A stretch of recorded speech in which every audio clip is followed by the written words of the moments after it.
Hey everyone, my name is Matt. Welcome back to my shop. In my last video like this, we made this brass mallet with this spalted maple handle, which was like basically rotten, and we stabilized that with a stabilizing resin to infuse that handle blank full of resin, making it structurally sound and just absolutely beautiful in the process.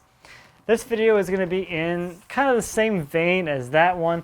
As you might know, the head blanks for all of these mallets that Dema makes are cut here in my shop. So Dema comes by with a 12-foot section of brass hex stock, and we whack it up into all of the individual lengths that will become all of the hammer heads. And as part of that process, I produce a lot of brass shavings in my chop saw. And a lot of people asked if I was going to... There's mosquitoes in here. Get out of here. A lot of people asked what I was going to do with all of those shavings and if I was going to do anything with them. And one of the things in the back of my mind was to create a handle blank, just like this guy here, made out of brass shavings, which I thought would be pretty interesting. So I have a whole bucket of brass shavings here, and I could probably make a handle blank out of these guys. I also have a bunch of this slow setting epoxy that I have left over from the Resin River waterfall table that I recently did over in the guild. I did a couple of videos over there as part of the waterfall table project that went into a lot of detail on how to create a river table effect with a resin. And I also have that in the summary video here on my channel. So if you want to check either of those out, I'll have links to those down in the description. So Dema set me up with this mold.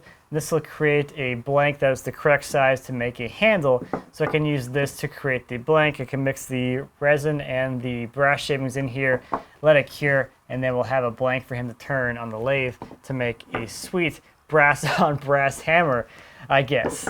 So normally these molds are used with something like Alumilite, which is going to cure a lot faster. I think that stuff cures, well, it has a working time of 7 minutes. I think it cures within an hour.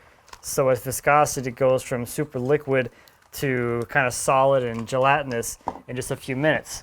The Ecopoxy, on the other hand, is going to take at least a day to kind of gelatinize and become a lot more viscous. So I want to go ahead and add some tape to the seam of this mold just to make sure it's not going to leak on me, because that wouldn't be very fun. I'm mixing about 4 ounces of resin, which really isn't all that much. But in prior experiments with using brass shavings in resin, I know this stuff sinks quite a bit. So this is an example of some brass shavings in resin in walnut, and it just sinks right to the bottom. So I'm hoping that I can get a really, really high level of brass shavings in here and not really a whole lot of resin. Just enough resin to hold the brass shavings together and not really take up any space. This is going to be ideally just all brass shavings and no resin. I'm also not going to put the brass shavings into the mixing cup because, as my prior example kind of showed me, that stuff just sinks to the bottom and doesn't really come out of the cup afterwards. So I'm going to do all of the mixing between the epoxy and the brass shavings within the mold. So I'll go pretty slow with it, just kind of layering things up, putting a small layer of resin and brass down, putting that in the vacuum chamber to pull any bubbles out, and then repeating the process until I fill the entire form with brass shavings and resin.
some leaking.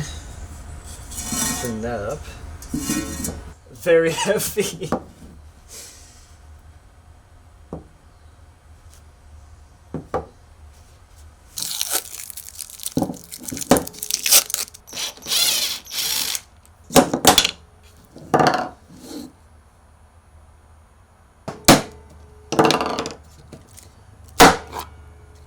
So there it is. This thing turned out pretty well. I do have a few voids down here, unless it has some bubbles up against the side of the form.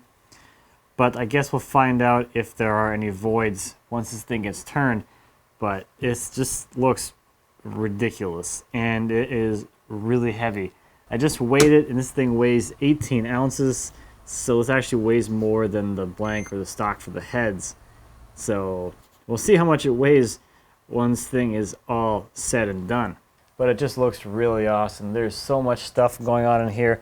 It almost looks like sand, but it's shiny and everything's kind of a different shape, and it doesn't look super granular, at least not in person. On camera it's a little harder to tell, but if you look through the resin you can kind of see how they're kind of curled up like actual shavings, which is pretty sweet. So as I was making this blank, I had a bit of a thought, and that has to do with stabilizing and casting wood blanks.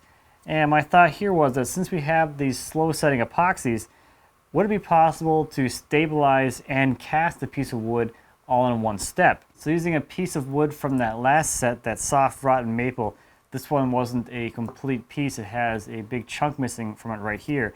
So in order to use this, it also had a lot of just cracks and voids in there. So it would need to be stabilized and cast 2 steps. So it will be infused with the stabilizing resin, and then it can be cast to make a solid blank. That's the typical traditional steps of doing it, or at least that I've seen people do it. So I was thinking, why not be able to do that all in one step with these slow setting resins? Because it takes so long for that stuff to cure. If you have a blank that is really punky and really soft and will pull resin readily, this stuff takes a whole day to even like become a gel. So that's plenty of time to be absorbed into that blank, and hopefully in one step this is both stabilized and cast.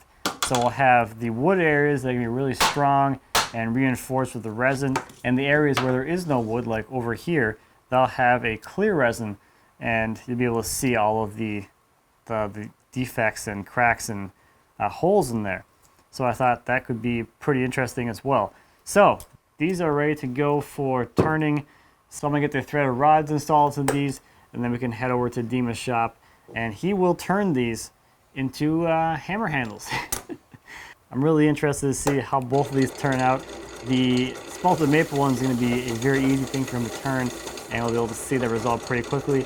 But I'm actually more interested in seeing how the brass shavings blank actually turns on the lathe, and how it reacts with the tools, and how long it takes us to actually turn this, or by us I mean Dema, and me sitting there with the camera. Here we are, back in your shop once again.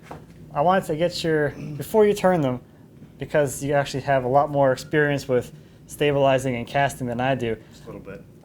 Just a little bit. Well, I've been doing it for way more years than I ever had, and you seem to have taught me everything I know about it. I want to get your honest opinion on the blanks, if you think they're going to work out, if you think, especially on the, what's up guys? Always distractions. Especially on the spalted maple one, if you think that is actually going to work out, because normally what you would do with that is you would stabilize it with a stabilizing resin first and then cast it in a pressure chamber. That's correct, yep. So what do you think? Is it going to work? Is it going to work? And is this one just ridiculous? Well, the gold one's going to be ridiculous, yes. The maple one... do you think there's going to be like a lot of voids in there still? Or will you... I'm not familiar with the resin, but I would have to say it looks like it'll work. But I guess we'll find out. I think it should work. I don't see why not. It looks pretty good. It looks pretty good. Looks pretty good. You think the brass one's going to turn all right? I've never turned brass on this lathe or shavings, so I think we'll be fine. It just looks like a soft glitter. It's really fine particles, so I think we should be fine. I'm actually going to use my high-speed steel tools instead of carbide. Just because. Just like always, right? Just like always, yep. Just because. I'm just gonna see if you can turn that with regular tools. Actually, my cheap high-speed steel tools that you can get at Harbor Freight. Perfect. So Perfect. anybody can do it. Let's do it. All right, let's go.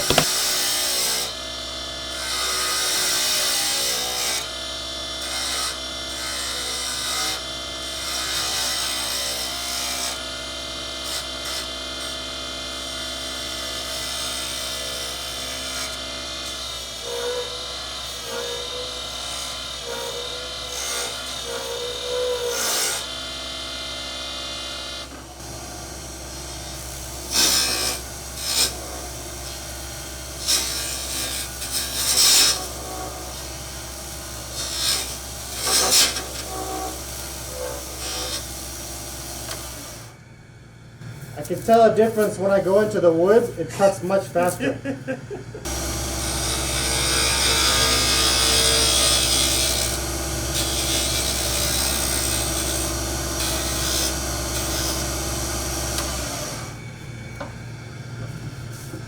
Yeah.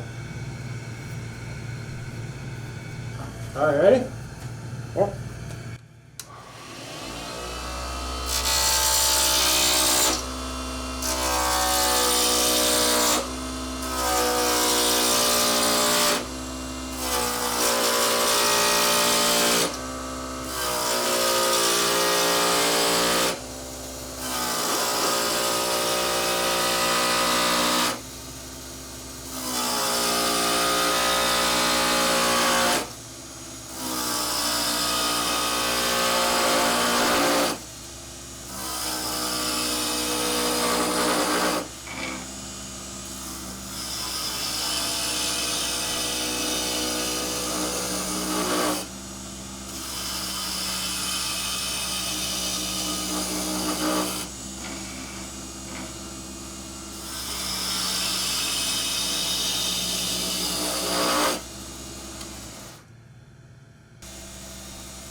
See it?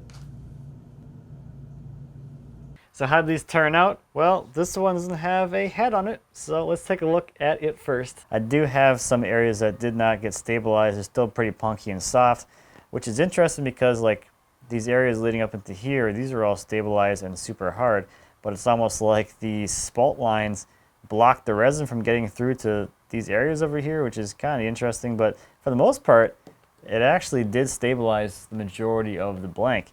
Although I do have some voids in here where there was some trapped air. So I do still think this is salvageable. I can soak the punky areas in some CPES and then fill the other voids with some epoxy, and then we can kind of turn this into a final piece. I think it'll look pretty cool with the voids there, and once it gets polished up, you can see down into the cracks and stuff. This will be pretty interesting, but that'll be for another time. So, This guy, this is pretty ridiculous and awesome. I am really happy with the way this thing turned out. I really like the fact that the shavings are shavings, they're not dust, and they are fairly small. It gives it a really interesting look because from afar, it looks almost like sand. This just looks like very granular. But when you get in your hand, you look at it a little bit closer, you can see that they are actually individual shavings. You can see the shavings have an actual shape. They're all kind of different, and they all kind of have a little bit of a curl to them, which is a really cool look. Now, this didn't turn out exactly as I had hoped. The resin wasn't able to be polished quite that much, so the brass is kind of dull. So this is kind of a matte finish to it. I think what I'll do in the future is try this again with a different resin that might be able to take a polish a little better and see how that looks. I think having that brass just super polished in the handle will look nice up against that head. Get you a really cool brass on brass, really nice look to it. It is really heavy too. The whole thing is 25 ounces, so that means the handle itself is about 9. If you're interested in one of Dema's brass hammers, I'll have links to those down in the description. These things are really great for doing some refined chisel work, like cleaning out the waste for dovetails. So even though this didn't work out exactly as I had in my mind, it's still a really cool proof of concept. And you know, regardless of this stuff works or not, I'm just happy being out here experimenting and trying new things. That's really where it's at for me. So thank you as always for watching. I greatly appreciate it. If you have any questions about the brass hammer, anything here in my shop, please feel free to leave me a comment. As always, I'll be happy to answer any questions you might have. And until next time, happy woodworking.